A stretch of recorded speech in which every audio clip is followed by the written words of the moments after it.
ভিডিওটিতে ক্লিক করার জন্য আপনাদেরকে জানাই অসংখ্য ধন্যবাদ। ইতিমধ্যে ব্রেকিং নিউজ, মাননীয় মুখ্যমন্ত্রীর পদত্যাগ কনফার্ম। ইতিমধ্যে ব্রেকিং নিউজ, মাননীয় মুখ্যমন্ত্রীর পদত্যাগ কনফার্ম। বড় আপডেট উঠে আসলো। আপনারা দেখছেন আপনাদের প্রিয় ইউটিউব চ্যানেল wow007। তো ফ্রেন্ড, সবাই কেমন আছেন? নিশ্চয়ই খুব ভালো আছেন। ইতিমধ্যে বিভিন্ন রকম মাইন্ডের মধ্যে চিন্তা আসছে। ইতিমধ্যে একটি বড় আপডেট উঠে আসলো মাননীয় মুখ্যমন্ত্রীকে নিয়ে। কি বলা হয়েছে চলুন বিস্তারিত জেনে নেব। ভিডিওটি সম্পূর্ণ দেখবেন। মমতা ব্যানার্জি পদত্যাগ জানিয়ে দেওয়া হলো, কিন্তু দেখুন বার্তার ভিডিও। মমতা ব্যানার্জির পদত্যাগ জানিয়ে দেওয়া হলো।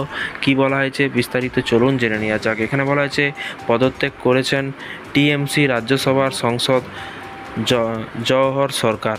এবার কিন্তু এই বিষয়ে কিন্তু বার্তা দিতে গিয়ে কিন্তু বিজেপি নেতা শেহজাদ পুনওয়ালা এবং মুখ্যমন্ত্রী মমতা বন্দ্যোপাধ্যায়ের পদত্যাগ করার বিষয়ে কিন্তু নিজের মন্তব্য জানিয়ে দিলেন। তিনি কিন্তু নিজের মন্তব্য জানালেন এবং তিনি বলছেন যদি কেউ পদত্যাগ করেন তবে তা পশ্চিমবঙ্গের মুখ্যমন্ত্রী মমতা বন্দ্যোপাধ্যায়ের করা উচিত। এবং তৃণমূল সরকার এবং মমতা বন্দ্যোপাধ্যায় দুর্নীতিকে কিন্তু প্রাতিষ্ঠানিক রূপ দিয়েছে এবং তার চিঠিতে তিনি লিখেছেন যে যখনই তিনি দুর্নীতির বিষয়টি উপস্থাপন করেছেন তখনই কিন্তু তিনি নীরব ছিলেন। মমতা বন্দ্যোপাধ্যায় প্রমাণ নষ্ট করে অভিযুক্তদের বাঁচানোর চেষ্টা করেছিলেন। বিষয়টা আপনারা বোঝার চেষ্টা করুন। মমতা ব্যানার্জি পদত্যাগ করার বিষয়ে কিন্তু তার এই বক্তব্যে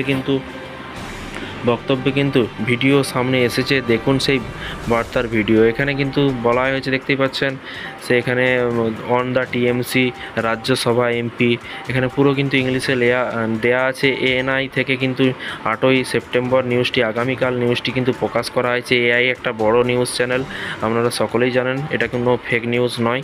তো সবারই মন্তব্য করছে, সকলেই কিন্তু আশা করছে যে মাননীয় মুখ্যমন্ত্রীকে পদত্যাগের জন্য।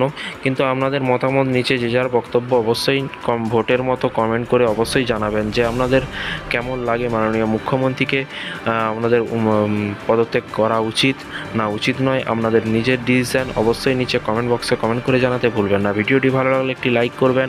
চ্যানেলে নতুন হয়ে থাকলে চ্যানেলটিকে সাবস্ক্রাইব করে পাশে থাকা বেল আইকনটিতে প্রেস করে রাখতে ভুলবেন না। Thank you.